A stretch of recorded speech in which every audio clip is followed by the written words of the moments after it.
Welcome to learning मित्रम। आज हम class 10th की एनसीईआरटी के बुक का पॉलिटिकल साइंस की बुक का एक्सरसाइज 3 लोकतंत्र और विविधता के क्वेश्चन आंसर को डिस्कस करने वाले हैं, जो कि आपके बोर्ड एग्ज़ाम की दृष्टि से काफ़ी महत्वपूर्ण है। आप इसे 1 या 2 बार देखकर आसानी से समझ सकते हैं। अगर आप हमारे चैनल पर नए हैं तो इसे लाइक करें, सब्सक्राइब करें और शेयर ज़रूर करें। चलिए अब हम इसे शुरू करते हैं। जैसा कि यहाँ पे आपको पहला क्वेश्चन दिख रहा होगा, सामाजिक विभाजन की राजनीतिक के परिणाम तय करने वाले 3 कारक के बारे में चर्चा करें। मतलब सामाजिक विभाजन जो होता है, यानी कि समाज को अलग अलग रूप में जो विभाजित किया जाता है, उसमें राजनीतिक परिणाम ऐसे होते हैं। उसमें आपको 3 कारण बताना है। मतलब सामाजिक विभाजन की राजनीतिक के परिणाम तय करने वाले 3 कारकों के बारे में आपको चर्चा करनी है कि सामाजिक विभाजन में कौन से ऐसे राजनीतिक 3 कारण हैं। तो चलिए अब हम शुरू करते हैं। यहाँ पे देखिए 3 जो कारण है, पहला है लोगों में अपनी पहचान के प्रति आग्रह की भावना, दूसरा है राजनीतिक दलों की भावना और तीसरा है सरकार का रुख, सरकार की इन मांगों पर क्या प्रतिक्रिया व्यक्त करती है। इसे एक एक करके पहले हम समझेंगे कि लोगों में अपनी पहचान के प्रति आग्रह की भावना किस प्रकार से सामाजिक विभाजन में राजनीतिक परिणाम में तय करने वालों के कारकों में से एक है। यदि लोग खुद को सबसे विशिष्ट और अलग मानने लगेंगे तो उनके लिए दूसरों के साथ तालमेल बैठाना बहुत मुश्किल हो जाता है। यदि लोग अपनी बहुस्तरीय पहचान के प्रति सचेत हैं और उन्हें राष्ट्रीय पहचान का हिस्सा या सहयोगी मानते हैं, तब कोई समस्या नहीं होती। जैसे बेल्जियम के लोग में भाषाई विभिन्नता के बावजूद भी वे अपने को बेल्जियाई ही मानते हैं। इससे उन्हें देश में साथ साथ रहने में मदद मिलती है। भारत में भी लोग स्वयं को पहले भारतीय मानते हैं और फिर किसी प्रदेश, क्षेत्र या धार्मिक, सामाजिक आदि समूहों का सदस्य होता है। इसके बारे में हम पहले समझेंगे कि जैसे मान लीजिए हम समाज में रहते हैं तो समाज में हमें एक समानता दिखाई पड़ती है। अगर हम भारत की बात करते हैं तो भारत में बहुत सारी जातियां यहाँ बसती हैं, लेकिन फिर भी हमें समानता दिखाई पड़ती है। अब यहाँ पे कहने का मतलब क्या है कि लोगों में अपनी पहचान के प्रति आग्रह की भावना, कि हम जिस समाज में रह रहे हैं वहाँ पे अगर बहुत ज़्यादा पैसे वाले लोग होते हैं और उस आधार पर लोग अपने आप को विशिष्ट और अलग मानने लगते हैं, धर्म के आधार पर या पैसे के आधार पर या जाति के आधार पर, तो उसमें क्या होता है, हमें विभिन्नता दिखाई देने लगती है। मतलब समानता कम, विभिन्नता ज़्यादा दिखाई देने लगती है। तो ऐसे लोगों में तालमेल बैठाना क्या होता है, मुश्किल हो जाता है। कभी भी हम अपने लोगों में भाईचारे का विकास नहीं कर पाएंगे। कभी भी अगर हमें यह सहायता लेनी होगी एक दूसरे से तो हम यह समझेंगे कि वो हमसे ज़्यादा मतलब धनिष्ठ वर्ग में है या उसकी ज़्यादा जाति जो है वो ज़्यादा अच्छी है, उसका धर्म जो है वो सर्वोपरि है। तो इस तरीके की अगर बात सामने आ जाती है तो समाज में तालमेल बैठाना मुश्किल हो जाता है। ऐसे यहाँ पे अगर आप एग्जाम्पल देखिए कि बेल्जियम में लोगों में भाषाई विभिन्नता है। मतलब बेल्जियम के लोग अलग अलग भाषा बोलते हैं, लेकिन वहाँ पे जितने भी लोग हैं वे अपने आप को बेल्जियम के ही निवासी मानते हैं। भाषा जरूर अलग है, लेकिन यहाँ पे निवासी होने में किसी भी तरीके की भिन्नता नहीं दिखाई पड़ती है। तो सही, आप भारत का भी एग्जाम्पल ले सकते हैं। हम जानते हैं कि हमारे भारत देश में बहुत तरीके की जाति और धर्म से संबंधित लोग रहते हैं, लेकिन पहले वहाँ पे उनका जाति या धर्म नहीं आता है, न अमीर और न गरीबी। सबसे पहले भारतीयता होने का जो धर्म है वो आता है। तो कैसी भी जाति हो, कैसा भी धर्म हो, यहाँ पे हम सभी क्या हैं, भारतीय हैं। यही हम लोगों को विद्यालय में भी सिखाया जाता है, घरों में भी सिखाया जाता है और समाज में भी हम यही सीखते हैं। तो अगर इस तरीके का मतलब की व्यवस्था होती है तो लोगों में अपनी पहचान के प्रति जो है आग्रह की भावना के कारण जो है हम समाज में तालमेल नहीं बैठा पाएंगे। इससे हम लोगों को मिलजुल कर रहना होगा। यदि हमारा धर्म, भाषा, जाति अलग भी है तो हम देश को देश समझे और उसमें सभी लोग रहते हैं, वो एक समान से, एक दृष्टि से, एक बराबर है। दूसरा है राजनीतिक दलों की भूमिका। दूसरा महत्वपूर्ण तत्व है कि किसी समुदाय की मांगों को राजनीतिक दल कैसे उठा रहे हैं। संविधान की सीमाओं में आने वाली और दूसरे समुदाय को नुकसान न पहुंचने वाली मांगों को मान लेता है। यह आसान है। श्रीलंका में केवल सिंहलियों के लिए ही काम करने की नीति तमिल समुदायों की पहचान और हितों के खिलाफ थी। अब राजनीतिक दलों की भूमिका क्या होती है समाज में लोगों को एक समान रूप में रखने की, कि वो किसी भी तरीके से धर्म के नाम पे जो है लोगों में क्या कहते हैं, झगड़ा लड़ाई न लगवाएं। राजनीतिक दलों का यह कर्तव्य होता है कि वो संविधान में जो भी नियम कानून बनाए गए हैं उसके अनुसार वो पालन करें, ताकि देश के लोग और समाज के लोग जो है वो आपस में साथ साथ मिलजुल कर रह सके। एक एग्जाम्पल यहाँ पे दिया हुआ श्रीलंका के बारे में कि श्रीलंका में जो सरकार है वो सिंहलियों एक जाति है और जो तमिल है, इन दोनों में अलग अलग भेदभाव देखने को मिलता है। सिंहलियों को ज़्यादा अधिकार दिया गया है और तमिल समुदाय को कम। तो इसके मतलब इस तरीके से क्या है कि दोनों समुदाय में हमेशा लड़ाई झगड़े होते रहते हैं। तीसरा है, सरकार का रुख सरकार की इन मांगों पर क्या प्रतिक्रिया व्यक्त करती है। यह महत्वपूर्ण है। यदि शासन सत्ता में साझेदारी करने को तैयार हो और अल्पसंख्यक समुदाय की उचित मांगों को पूरा करने का प्रयास ईमानदारी से किया जाए तो सामाजिक विभाजन मुल्क के लिए खतरा नहीं बनेगा। यदि शासन राष्ट्रीय एकता के नाम पर किसी ऐसी मांग को दबाना शुरू कर दे तो अक्सर उल्टे और नुकसानदेह परिणाम ही निकलते हैं। ताकत के दम पर एकता बनाने की कोशिश विभाजन की ओर ले जाती है। अब यहाँ क्या है कि सरकार का रुख सरकार की इन मांगों पर क्या प्रतिक्रिया व्यक्त करता है। अगर आप बहुत सारा पहले का इतिहास अगर जानते होंगे या पढ़े होंगे तो आपने सुना होगा कि बहुत सारे राजा जो होते थे वो निरंकुशता का शासन करते थे। जिस तरीके से फ्रांस की क्रांति थी 1789 की क्रांति, उसमें जो है किस तरीके से लुई 16वां जो है अपने अनुसार शासन करता था। जनता को मतलब जनता के लिए कोई लेना देना नहीं होता था, नहीं साम्राज्य के लिए। तो सरकार अगर उस तरीके की हो जाए कि लोगों में झगड़ा लड़ाई करवाए या फिर किसी एक धर्म को मान्यता दे दे तो वहाँ झगड़ा और लड़ाई होना जो है वो कॉमन सी बात होगी। लेकिन अगर सरकार ईमानदारी से अपना काम करती है तो जो सामाजिक विभाजन है वो मुल्क के लिए खतरा नहीं बनेगा। यह क्या होगा कि अगर जो सरकार का काम है, जो सरकार के लोग होते हैं वो राष्ट्रीय एकता पर बल दें, हम सब देश के निवासी एक समान हैं, भाईचारे पे बल दें, बंधुता पर बल दें, तो हम अगर आज किसी के काम आते हैं तो कल कोई हमारे काम आएगा। इस तरीके की भावना रखने से क्या होता है, सामाजिक विभाजन भी नहीं होता है और देश की राष्ट्रीय एकता मजबूत रहती है। आपको अगर पता होगा तो भारत को आज़ादी दिलाने में इन चीज़ों का महत्वपूर्ण योगदान है, राष्ट्रीय एकता का और भाईचारे का, बंधुता का। इसीलिए हम लोग भारत में रहकर जितने भी स्कूल होते हैं, जितने भी कॉलेज होते हैं, उन सब में बंधुता भाईचारे का पाठ जो है वो बच्चों को सिखाया जाता है, पढ़ाया जाता है। तो इस प्रकार लोकतंत्र में सामाजिक विभाजन की राजनीतिक अभिव्यक्ति एक सामान्य बात है और यह एक स्वस्थ राजनीतिक का लक्षण भी हो सकती है। राजनीतिक में विभिन्न तरीके से सामाजिक विभाजनों की अभिव्यक्ति ऐसे विभाजनों के बीच संतुलन पैदा करने का भी काम करती है। इस स्थिति में लोकतंत्र मजबूत होता है। अगर हम इन बातों का ख्याल रखें, जिन बातों को हमने ऊपर जाना है, तो इससे क्या होगा, जो लोकतंत्र हमारे देश में वो भी मजबूत रहेगा और सत्ता भी मजबूत रहेगी और कोई बाहर से आकर जो है हमारे देश को विखंडित नहीं कर सकता है। आप देखते होंगे कि जो भी देशद्रोही होता है उसे किस तरीके से सज़ा दी जाती है। देश के नियमों का उल्लंघन करने या संविधान में जो नियम कानून बनाया गया उन चीज़ों का उल्लंघन करने से उनको देशद्रोही ही माना जा सकता है। तो हम देश के खिलाफ नहीं, देश की एकता के लिए कार्य करें, तभी हमारा लोकतंत्र मजबूत होगा और हमारे लोगों में संतुलन बैठा रहेगा। हम आज किसी के काम आते हैं तो कल हमारे भी कोई काम आएगा। अब चलिए हम दूसरा क्वेश्चन देखते हैं। सामाजिक अंतर कब और कैसे सामाजिक विभाजनों का रूप ले लेता है। सबसे पहले हम समझेंगे कि हर सामाजिक भिन्नता सामाजिक विभाजन का रूप नहीं ले सकती है।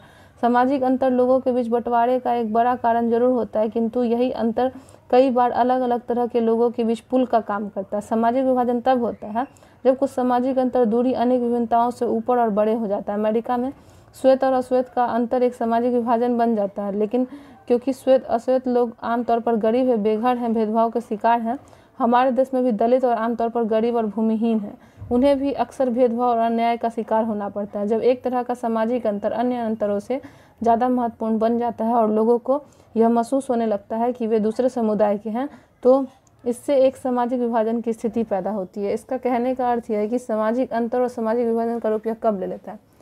हम अगर भारत की बात करते तो भारत में बहुत सारी जाति यहाँ बसती है, हिंदू, मुस्लिम, सिख, ईसाई और भी बहुत सारे जाति हैं, अनुसूचित जाति और जनजाति। जिस समय अंग्रेज हमारे यहाँ रहते थे वो केवल उच्च वर्ग और सामान्य वर्ग के लोगों को ही मतलब अपने यहाँ नौकरियों पर रखा करते थे। वहीं से ये भेद भावना जो है पैदा हो गई थी। जितने भी निचले स्तर की हमारे यहाँ जाति है, वो अनुसूचित जनजाति हो या जाति हो, उन लोगों के साथ अच्छा व्यवहार नहीं किया जाता था। मंदिर में प्रवेश करना या शिक्षा में अधिकार पाना, ये सब अधिकार नहीं थे। महाराजा और राजाओं के समय भी जाति के हिसाब से लोग काम करते थे, लेकिन अब वो चीज़ें बदल गई हैं। लेकिन फिर भी हमें क्या देखने को मिलता है कि अब का समाज तो बदल ही गया है। दलितों को भी बहुत सारे अधिकार मिले हैं, चाहे वो पढ़ाई में हो, नौकरी में हो या राजनीतिक सत्ता में हो। लेकिन कभी कभी यह देखने को मिलता है कि उन मुद्दों को उठाकर लोग आपस में लड़ने लगते हैं। तो ये तो आपको भारत का एग्जाम्पल हो गया, लेकिन अगर अमेरिका में बात करते हैं तो वहाँ पे श्वेत और अश्वेत दो जातियाँ हैं। जहाँ श्वेत लोगों को बहुत सारे अधिकार दिए गए, वहाँ अश्वेत जो हैं वो गरीबी की मार झेलते हैं, बेघर हैं, उनके साथ अच्छा व्यवहार नहीं होता है। अगर भारत में और अमेरिका की बात करते हैं, वहाँ दो चीज़ों में समानता दिखती है कि यहाँ कभी कभी आपको दलितों के साथ भी भेदभाव होता हुआ दिखेगा। तो ये ऐसे सामाजिक अंतर हैं जो सामाजिक विभाजन का रूप ले लेते हैं। उन्हें यह एहसास होने लगता है कि हम जो देश में बस रहे हैं, हमारा जाति या हमारा धर्म क्या है उन लोगों से छोटा, उन्हें असहज महसूस होता है देश में रहने में, और यही जो है सामाजिक विभाजन का रूप ले लेती है और यही लड़ाई और झगड़े का कारण भी आगे चलकर बनती है। तो हम इसे दूर कर सकते हैं। बहुत सारी स्थितियाँ ऐसी बनी है कि अब यह दूर हो भी चुकी हैं, लेकिन कभी कभी हमें यह देखने को मिल भी जाती है। तीसरा क्वेश्चन है, सामाजिक विभाजन किस तरह से राजनीतिक को प्रभावित करते हैं। हम जानेंगे कि सामाजिक विभाजन जो होते हैं वो राजनीतिक पर किस तरीके से असर डालते हैं। जैसे कि मान लीजिए सामाजिक विभाजन में हम देख रहे हैं, अगर धर्म और जाति के नाम पर कहा जाए और राजनीतिक व्यवस्था में उस चीज़ को ला दिया जाए तो धर्म के नाम पर भी व्यक्ति लड़ने लगेगा। बहुत सारा जगह आप देखते होंगे या फिल्मों में भी दिखाया जाता है कि लोग धर्म और जाति के नाम पर अक्सर दो दलों में लड़वा दिया जाता है और फिर तीसरा दल जो है इसमें जीत जाता है। यही काम अंग्रेजों ने भी किया था। हिंदू मुस्लिम को लड़वा दिया गया था, जिसे हम फूट डालो और शासन करो का नीति कहते हैं। अंग्रेज तो चले गए लेकिन अपनी नीति को छोड़ गए। वह एक ऐसी नीति है जिसका अवलंबन आज भी भारत के लोग करते हैं या फिर अन्य जगहों पर भी यह देखा जा सकता है। अब हम इसे समझेंगे कि सामाजिक विभाजन और राजनीतिक का मेल काफ़ी खतरनाक और विस्फोटक हो सकता है। लोकतंत्र में विभिन्न राजनीतिक दलों में प्रतिद्वंद्विता का माहौल होता है। इस प्रतिद्वंद्विता के कारण कोई भी समाज फूट का शिकार बन सकता है। यदि राजनीतिक दल इन विभाजनों के हिसाब से राजनीतिक होड़ करने लगे तो सामाजिक विभाजन राजनीतिक विभाजन में बदल जाएगा। ऐसा कई देश में हो चुका। आयरलैंड इसका एक उदाहरण। यह ग्रेट ब्रिटेन का एक हिस्सा है। इसमें काफ़ी समय तक हिंसा, जातीय कटुता रही थी। यहाँ की मुख्य आबादी ईसाई है, किंतु उसमें 53% आबादी प्रोटेस्टेंट है, जबकि 44% रोमन कैथोलिक है। कैथोलिकों को प्रतिनिधित्व नेशनल पार्टी कर रही है और उनकी मांग है कि उत्तरी आयरलैंड को आयरलैंड गणराज्य के साथ मिला दिया जाए। प्रोटेस्टेंट लोगों का प्रतिनिधित्व यूनिस्टिस्ट पार्टियां कर रही है जो ग्रेट ब्रिटेन के साथ रहने के पक्ष में। 1998 में ब्रिटेन की सरकार और नेशनलिस्ट के बीच शांति की समझौता हुआ, जिसमें दोनों पक्षों के हिंसक आंदोलन को बंद करने की बात की गई। तो यहाँ पे आपको कहा जा रहा है कि सामाजिक विभाजन किस तरीके से राजनीति को प्रभावित करता है। हमने यहाँ पे देखा इंग्लैंड का एग्जाम्पल। इंग्लैंड का ही एक पार्ट था जिसका नाम था आयरलैंड, और यहाँ पे कैसी धर्म की स्थापना हुई थी, ईसाई भी दो धर्मों में बटा हुआ है, आपको पता होना चाहिए। इसका भी दो पार्ट है, एक कैथोलिक है और दूसरा प्रोटेस्टेंट है। तो यहाँ पे आपको देखने को मिला कि बहुत सारे जगहों पर प्रोटेस्टेंट का बोलबाला था और बहुत सारे जगहों पर कैथोलिकों का बोलबाला था। वो लोग चाहते थे कि आयरलैंड, उत्तरी आयरलैंड को जो है आयरलैंड के साथ मिला दिया जाए, लेकिन दोनों जगह पर अलग अलग धर्म के लोग बसे हुए थे। धर्म तो एक ही था, लेकिन उसको मानने वाले प्रोटेस्टेंट और कैथोलिक थे, जबकि वो मानने को तैयार नहीं हो रहे थे। इसके कारण दोनों के बीच जो है वो झगड़े जैसी स्थिति उत्पन्न हो गई थी। तब जाकर 1998 में ब्रिटेन की सरकार ने क्या किया, दोनों के बीच शांति समझौता स्थापित किया और अब वहाँ पे आंदोलन बंद हो गया, लेकिन उनके मन में जो शंका है वो अभी भी जारी है। यूगोस्लाविया भी एक देश है, वहाँ भी इसका उदाहरण ले सकते हैं। वहाँ धार्मिक और जातीय विभाजन के आधार पर शुरू हुई राजनीतिक होड़ में यूगोस्लाविया भी कई टुकड़ों में बट गया। इन उदाहरणों से लगता है कि किसी देश में यदि सामाजिक विभाजन है तो उसे राजनीतिक में व्यक्ति नहीं होने देना चाहिए, नहीं तो यह दो गुटों में बट जाएगा। किंतु राजनीतिक में सामाजिक विभाजन की हर अभिव्यक्ति फूट पैदा नहीं करती। लोकतंत्र में राजनीतिक दलों के लिए सामाजिक विभाजनों की बात करना, विभिन्न समुदायों को उचित मांगों और जरूरतों को पूरा करने वाली नीति भी बनाना इसके लिए कड़ी हिंसा है। अधिकतर देशों में मतदान के स्वरूप और सामाजिक विभाजनों के बीच एक प्रत्यक्ष संबंध दिखाई देता है। इसके तहत एक समुदाय के लोग आमतौर पर किसी भी एक दल को दूसरे के मुकाबले ज़्यादा पसंद करते हैं और उसी को वोट देते हैं। कई देशों में ऐसी पार्टियां हैं जो सिर्फ एक ही समुदाय पर ध्यान देती है और उसी के हित में राजनीतिक कार्य करती है, पर इन सब की परिणति देश में विखंडन में नहीं होती। यहाँ पे कहने का मतलब है कि जो राजनीतिक पार्टियां होती हैं, हम लोग तो अपनी इच्छा अनुसार उन्हें वोट देते हैं, लेकिन जब ये धर्म का रूप ले लेती है तो व्यक्ति का जो भी इसके प्रति आकर्षण होता है, लोग अपने अनुसार, इच्छा अनुसार वोट डालना शुरू करते हैं।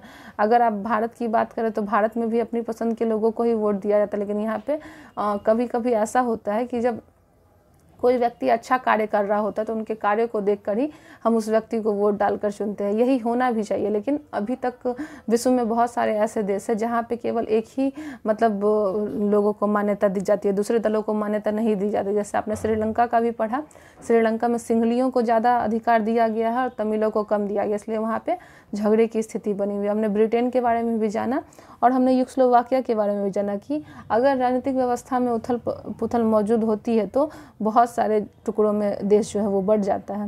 लेकिन भारत में ऐसी स्थिति नहीं है। अगर आप बहुत पहले की बात करें तो पाकिस्तान पहले भारत का ही एक अंग हुआ करता था, लेकिन इन सब के आधार पर जब अंग्रेज़ों ने फूट डाला और शासन करो की नीति अपना और हिंदू और मुसलमानों को बहुत सारे धर्मों के नाम पर अलग कर दिया, जाति के नाम पर अलग कर दिया, तो यही स्थिति बट गई और हमारा मतलब जो पाकिस्तान एक भारत देश का ही अंग था वो अब अलग हो चुका है। तो वो भी इसी राजनीतिक व्यवस्था का एक उदाहरण है, जहाँ पे अगर कभी भी राजनीतिक व्यवस्था में ये सारी चीज़ें आ जाती हैं तो उसका विखंडित होना स्वाभाविक है। हमने कुछ अंतर भी जाना और देखा भी। अब देखेंगे चौथे क्वेश्चन को कि सामाजिक अंतर गहरे सामाजिक विभाजन और तनावों की स्थिति पैदा करते हैं। सामाजिक अंतर सामान्य तौर पर टकराव की स्थिति तक नहीं जाते हैं। अन्य अंतरों से महत्वपूर्ण सामाजिक अंतर गहरे सामाजिक विभाजन और तनावों की स्थिति पैदा करते हैं। सभी किस्म के सामाजिक अंतर सामान्य तौर पर टकराव की स्थिति तक नहीं जाते हैं। यहाँ पे कहने का अर्थ है कि जरूरी नहीं है कि समाज में जो भी कुछ भी हो रहा है वो राजनीतिक संकट का ही रूप ले ले। कुछ ऐसी भी स्थिति होती है जहाँ पे बहुत ज़्यादा संकट नहीं पैदा होता है और नहीं टकराव की स्थिति आती है। तो हर संकट में सामाजिक विभाजन और तनाव की स्थिति पैदा नहीं होती है। कुछ ऐसे भी हैं जहाँ पर टकराव की स्थिति नहीं बन पाती है। पांचवा क्वेश्चन है, सामाजिक विभाजन को संभालने के लिए संदर्भ में कौन सा बयान लोकतांत्रिक व्यवस्था पर लागू नहीं होता है? इसके बारे में जानेंगे। सब ऑप्शन को पढ़ते हैं, उसके बाद इसका आंसर देखेंगे। लोकतंत्र में राजनीतिक प्रतिद्वंद्विता के चलते सामाजिक विभाजनों की छाया राजनीतिक पर पड़ती है। या ख, लोकतंत्र में विभिन्न समुदायों के लिए शांतिपूर्ण ढंग से अपनी शिकायतें जाहिर करना संभव है। या ग, लोकतंत्र सामाजिक विभाजनों को हल करने का सबसे अच्छा तरीका है। या घ, लोकतांत्रिक सामाजिक विभाजनों के आधार पर समाज को विखंडन की ओर ले जाता है। तो यहाँ पे आपको ऐसा ऑप्शन छांटना है जो इसमें गलत है। तो यहाँ पे जो चौथा ऑप्शन है, लोकतंत्र सामाजिक विभाजनों के आधार पर समाज को विखंडन की ओर ले जाता है, यह लोकतंत्र में कहीं भी सही ऑप्शन नहीं दिखता। बाकी तीन ऑप्शन को भी हम देख के समझेंगे कि वो तीनों मतलब कैसे सही हैं। तो पहला, लोकतंत्र में राजनीतिक प्रतिद्वंद्विता के चलते सामाजिक विभाजनों की छाया राजनीतिक पर पड़ती है, लेकिन उसका आधार यह नहीं बनती है कि जो भी समाज में हो रहा है उसकी छाया जरूर पड़ती है, लेकिन उसे अवलंबन नहीं किया जाता है। दूसरा है, लोकतंत्र में विभिन्न समुदायों के लिए शांतिपूर्ण ढंग से अपनी शिकायतें जाहिर करना संभव है। ऐसा लोकतंत्र में होता है कि बहुत सारे समुदाय जो हैं शांतिपूर्ण रूप से भी शिकायत जारी कर सकते हैं किसी भी सरकार, किसी भी पार्टी के बारे में। तीसरा है, लोकतंत्र सामाजिक विभाजन को हल करने का सबसे अच्छा तरीका है। हाँ, यह भी ऑप्शन जो है सही है। तो तीनों ऑप्शन ये सही है। जो चौथा ऑप्शन है वो गलत है कि लोकतंत्र सामाजिक विभाजनों के आधार पर समाज को विखंडन की ओर ले जाता है। यह ऑप्शन जो है गलत है। आगे की ओर बढ़ते हैं और देखते हैं कि निम्नलिखित में 3 बयान पर विचार करना है और देखना है कि इसमें से कौन सही है। तो जहाँ सामाजिक अंतर एक दूसरे से टकराते हैं वहाँ सामाजिक विभाजन होता है। यह संभव है कि एक व्यक्ति की कई पहचान हो सकती है और सिर्फ भारत जैसे बड़े देशों में ही सामाजिक विभाजन होते हैं। तो यहाँ जो स ऑप्शन है यह गलत है। यह भारत के बारे में भी गलत है कि सिर्फ भारत जैसे बड़े देशों में सामाजिक विभाजन होते हैं। हमने यहाँ पे ब्रिटेन का, यूगोस्लोवाकिया का भी एग्जाम्पल पढ़ा है ऊपर, और आयरलैंड का भी पढ़ा है। तो यहाँ पे सिर्फ भारत में ही नहीं बल्कि सभी देशों में। तो इसका जो ऑप्शन है वो अ और ब हो जाएगा। यहाँ पे आपको जो है अ और ब सही है और स जो है वो गलत है। अब आगे बढ़ते और 7 नंबर क्वेश्चन देखते हैं। निम्नलिखित बयानों को तर्कीय क्रम से सजाना है। यहाँ पे 4 ऑप्शन दिए गए हैं, इनको आपको क्रम में सजाना है, असेंडिंग ऑर्डर में, कि कौन सही है, कहाँ से शुरुआत होगी। अब चलिए देखते हैं। पहला है, सामाजिक विभाजन की सारी राजनीतिक अभिव्यक्तियाँ खतरनाक ही हो यह जरूरी नहीं है। ब, हर देश में किसी न किसी तरह के सामाजिक विभाजन रहते ही हैं। स, राजनीतिक दल सामाजिक विभाजनों के आधार पर राजनीतिक समर्थन जुटाने का प्रयास करते हैं। या द, कुछ सामाजिक अंतर सामाजिक विभाजनों का रूप ले सकते हैं। यहाँ पे 4 ऑप्शन दिए गए हैं, क, ख, ग और घ। इसमें से आपको एक ऑप्शन चुनना है। यहाँ जो आपको आंसर दे रखा है आप इसकी ओर ध्यान न दें, आप इसे इग्नोर कर सकते हैं।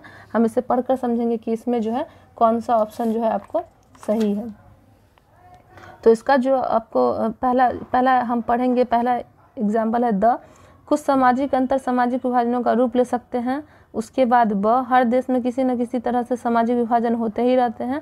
उसके बाद स, राजनीतिक दल सामाजिक विभाजनों के आधार पर राजनीतिक समर्थन जुटाने का प्रयास करते हैं।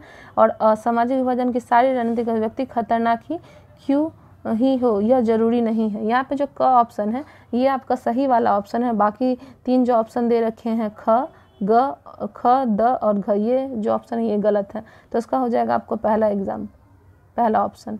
और यहाँ पे जो आंसर दिया हुआ आप उसे इग्नोर करें, ये गलत है। क्वेश्चन नंबर 8 देखते हैं। निम्नलिखित में से किस देश को धार्मिक और जातीय पहचान के आधार पर विखंडन का सामना करना पड़ रहा है? बेल्जियम, भारत, यूगोस्लोवाकिया और नीदरलैंड। हमने अभी यहाँ पे पढ़ा है तो इसका जो ऑप्शन हो जाएगा यहाँ जो आपको दिया गया है भारत के बारे में, ये गलत है। भारत इसका ऑप्शन नहीं होके यूगोस्लोवाकिया इसका ऑप्शन हो जाएगा, क्योंकि हमने ऊपर भी अभी पढ़ा है कि यूगोस्लोवाकिया में धार्मिक और जातीय पहचान के आधार पर जो है विखंडन का सामना करना पड़ा। अब आगे पढ़ेंगे और जानेंगे मार्टिन लूथर किंग जूनियर के 1963 के प्रसिद्ध भाषण के निम्नलिखित अंश को पढ़ें और वे किस सामाजिक विभाजन की बात कर रहे हैं, उनकी उम्मीदें और आशंकाएं क्या थी, क्या आप उनके बयान और मेक्सिको ओलंपिक की उस घटना में कोई संबंध देखते हैं जिसका जिक्र इस अध्याय में था। और चलिए हम इसे पढ़ते हैं और समझते हैं, फिर जानेंगे उनके भाषण का किससे संबंधित है और 1963 में उनके द्वारा यह भाषण दिया गया मार्टिन लूथर किंग के द्वारा सामाजिक विभाजन पर, और इसका संबंध जो है वो मेक्सिको ओलंपिक से है। तो यहाँ पे दिया है, मेरा एक सपना है कि मेरे 4 नन्हे बच्चे एक दिन ऐसे मुल्क में रह जाएंगे जहाँ उन्हें चमड़ी के रंग के आधार पर नहीं बल्कि उनके चरित्र के असल गुणों के आधार पर परखा जाएगा।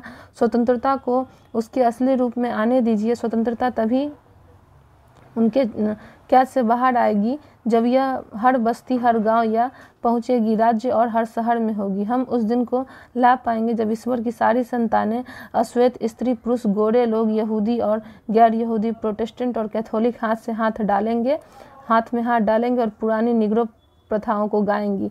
मिली आज़ादी प्रभु बलिहारी, मिली आज़ादी मेरा एक सपना है।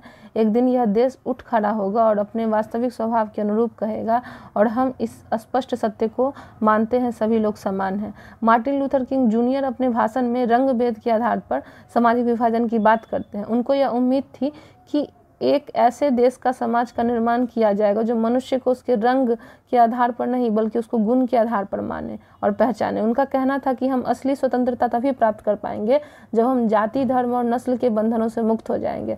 हम तभी स्वतंत्र कहलाएंगे जब देश के सभी लोग बिना किसी भेदभाव के समान समझे जाएंगे। उनका बयान मेक्सिको ओलंपिक की घटना से संबंधित था। उस घटना के द्वारा भी रंग भेद के विरुद्ध आवाज़ उठाई गई थी तथा इसके भाषण में रंग भेद को गलत ठहराया गया था। दोनों ही घटनाएं अलग अलग तरीके से रंग भेद का विरोध करती हैं।